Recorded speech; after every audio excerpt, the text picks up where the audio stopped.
Here's how to cycle 400 km around Singapore. So we first start with an appetizer up to Bartley Rollers, which was around 40 km. It goes all the way up to the east side of Singapore and then back down into the central area. And obviously it had to rain at the start of the ride, so then we can now call it a wet pampers kind of ride. So now we are on to the Mandai Loop, adding another 60 km around Mandai just to get to the west coast section. And then you already know, we had to do the Round Island route, which is around 140 km without lamppost 1. And if you're wondering why we skipped it, don't worry, because we'll be back. So we took a quick break near the Malaysian border, and here Wiping explains how his wet pampers feels like. Guys, I just want you to know that my ass crack has sand. You probably don't know this yet, but this ride is all about wiping. So yeah, back to the east where I stay, and we had Lor Mee at Changi Village.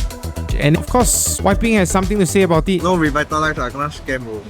So after that, it was back to town, and surprise, it rained again. So Wiping pretty much lost his soul on the way back to the lab, and then when we reached the lab, here's the state he was in. I know this seems very long, but we still have another 200 km. So here goes another lamppost 1 loop, which was pretty fucking boring, man.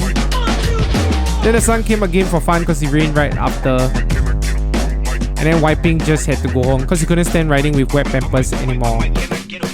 Then we got back to town again, and because the traffic was picking up, we decided to just do loops of TMCL to avoid the traffic. But I think this was my biggest regret, because when the sun went down, it was basically just a big trippy ride up and down a black hole, and it was as usual, boring. So on the second loop, it rained again, and this time it was a thunderstorm. So I just decided to peel off thinking that I already have enough miles. But no, I ended up having to finish the last 14 km alone, and it really took forever, man. Lucky I met some random dude who accompanied me for 8Ks and finished the rest around my block. I wouldn't say it was that hard, but I could tell you